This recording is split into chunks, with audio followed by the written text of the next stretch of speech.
Welcome to the Jazzy Eyes Podcast, taking care of your vision with expert precision. Here's your host, Dr. Thuy Nguyen.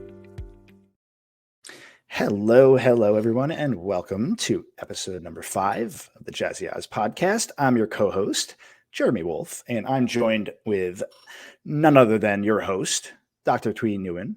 Dr. Nguyen. Hello, how are you? I'm doing well. Happy Monday to you. Happy Monday, yes. Yeah, we just saw you this weekend with the family. I was telling Dr. Falco, I'm glad that I came in to finally get my eyes checked. And, yes. It was long overdue. You got a chance to meet the family. So yes. I know you had your hands full in your office with my 2 kids. Oh, they were great. They were great. Okay. They were kind of trying to outcompete each other to see who had better vision. And then there would be little giggles here and there when someone would read a letter wrong and be like, oh no, I have so much better vision than you. They were great.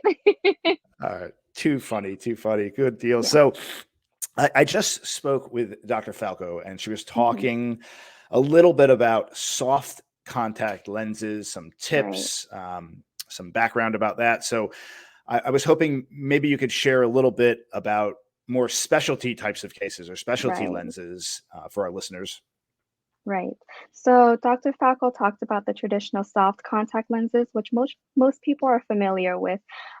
What most people are not familiar with is that there are specialty contact lenses, which we call them rigid gas permeable lenses, but that's not what they were traditionally called. They used to be Rigid gas permeable lenses? Yeah, it doesn't roll off the tongue. I guess those would be the hard lenses as opposed to the soft disposables. Okay. People now used to call them hard contact lenses. We don't call them that anymore just because when we tell patients, oh, we're going to move on to a hard contact lens, usually they have some hesitation, like, oh, I'm going to be putting something hard in my eyes kind of thing. So we now call them rigid gas permeable. So you can call them RGPs. Correct. They're called RGPs. Oh, they are called, okay. So that's the abbreviation. Yes, that's exactly what they're called. Yeah, instead of hard contact lenses, just to ease them into it a little bit more. But they are still made out of the silicone materials that traditional soft contact lenses are made out of. They're just a little bit more rigid and they hold their shape a little bit more. So the soft contact lenses, when you put it onto your eyes, it conforms to the shape of whatever the cornea is. For the RGPs, they're a little bit more hard, and so they hold their shape a little bit more. Now, why that's important is because some people, because of genetics or disease or whatever the pathology might be, their cornea might be irregularly shaped. And so when we put a soft contact lens on it and it kind of collapses onto that irregular cornea, it doesn't really do much for them. Their vision is not, they can't get the most optimal vision. But when you put a hard contact lens in, and it kind of, it holds its shape more and it's not distorted by the shape of your cornea, it actually allows light to focus better. And so you get more optimal vision out of it. Interesting. Yeah, I remember going back to many years ago when I had contact lenses. I'm pretty sure I had the soft disposable ones.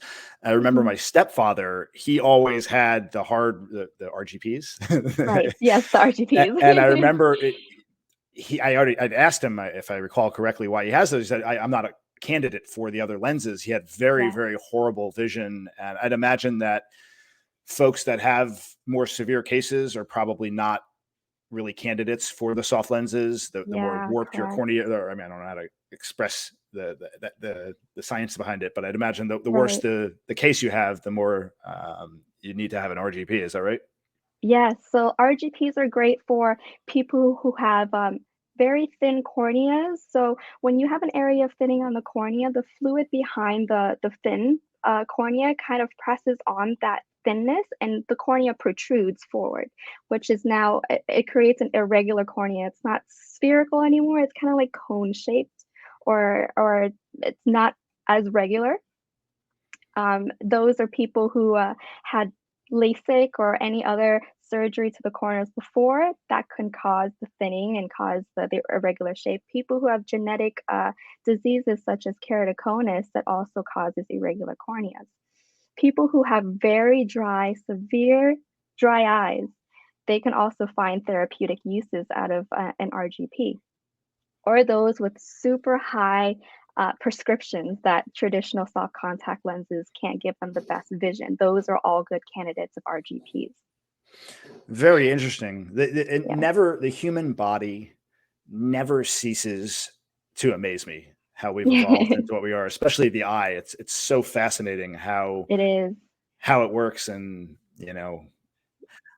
so are there a lot of people, or is it these more fringe cases that just don't qualify at all for any kind of contact lenses, whether they're soft or RGPs, and they just have to wear glasses? I'd imagine that in extreme cases, that's the default, right? Is ultimately So glasses. for people who, so let's say you go into an eye exam and you're able to be corrected to 20/20. We usually would give you contacts or glasses. For cases that glasses or soft contact lenses cannot give you 20/20 or the best optimal vision, we actually move on to a hard contact lenses. So in some cases, the hard contact lenses is better than glasses. We always recommend people to have a backup pair of glasses just in case, you're trying to put your hard contact lens on, you drop it, and you accidentally hear a crunching sound because you stepped on it. Well, and it's happened to a lot of people. That's why you have backup pair of glasses. But usually for people who have been placed in RGPs, glasses don't usually give them the better vision than the RGPs. Interesting. So glasses, soft contact lenses, RGPs, and you have LASIK surgery, which has Yes, been around now for quite some time. Are there any yes. new, like, cutting edge technologies beyond LASIK surgery that are being used to treat certain eye conditions? Is there anything on the horizon? Do share with us. As of right now, all I know is the techniques for LASIK has evolved over the years. They're not cutting as much tissue as they used to, or they're not shaving off as much tissue. The concept is still the same, where they kind of reshape the cornea a little bit, or they kind of shave off a little bit of the cornea to get to correct your vision. But in terms of LASIK, it's still LASIK. They're just improving the techniques of LASIK. So you're not shaving as much tissue off, and you're not having as much of these complications such as corneal thinning. So they're not 3D printing new eyeballs anytime soon for folks? No, but it's funny that you mentioned 3D printing because the RGPs, one of the RGPs is called sclerals, and they're actually bigger than traditional soft contact lenses, and they're so customizable that the alginate molds that dentists would use to form a mold for the teeth. I remember it, and I just They had have a the conversation same. with a dentist recently Yes, about that, how he doesn't use that anymore because it's kind of outdated. yes. I know. Well, Yeah. for They in use terms like of 3D imaging for yes, instead of the molds. Yeah. The thing yes, that but always, when you were a kid, they put it in, you gagged on it and in your mouth. yes. Yeah. So for sclerals and RGPs, they actually do that now for the mold. They use an alginate mold as well, and they mold your eyes. They take a mold of your eyes and they send it to a lab so that they can create a customized, personalized contact lens that fits to your eye shape and only your eye shape. Another thing is, instead of doing the molds, they do have other technologies that lets you scan the surface of your eyes and kind of map it out 3D. And so we can customize your contact lens that way, your RGPs that way. And that's what makes RGPs right now a great thing for people who can't be fit in soft contact lenses. It's a great tool to use right now. Very, very interesting. Mhm. Anything else that you'd like to share with our listeners about RGPs or anything related to the subject of contact lenses? Yes. So Halloween is coming up, and so a lot of people are trying to get fit into these Halloween contacts right now. Oh, scary eyes, Yes, spooky and eyes. so usually October is the month that people or healthcare professionals raise awareness of contact lens hygiene. But because Halloween is at the end of October, we want to do it in the beginning, in the middle of September, so that we can give people the time to educate themselves on how to wear contact lens, how to use contact lens, and when to start ordering the Halloween contact lenses when it comes. Because people think you can just walk in and get your Halloween contact lenses the same day, but usually because they're special contact lenses, you have to come in about 3 at least 3 weeks before Halloween to get your order in and to get it on time for Halloween. So if Yeah. anyone's hoping to get some scary Halloween contacts, I would recommend coming at least 3 weeks before actual Halloween to get evaluated for them. Don't tell my kids about it. They might want that an add-on for their costumes to get fancy Oh my contact gosh, they've lenses. never worn contacts before, right? No, never. No It's glasses, gonna nothing. be a task teaching them to put it on. Goodness. All right. Well, cool. Unless there's anything else, we'll wrap this one up. That was very insightful and informative, as always.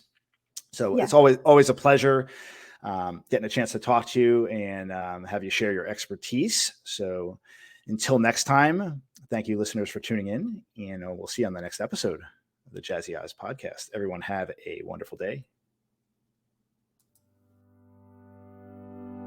Thank you for listening to the Jazzy Eyes podcast.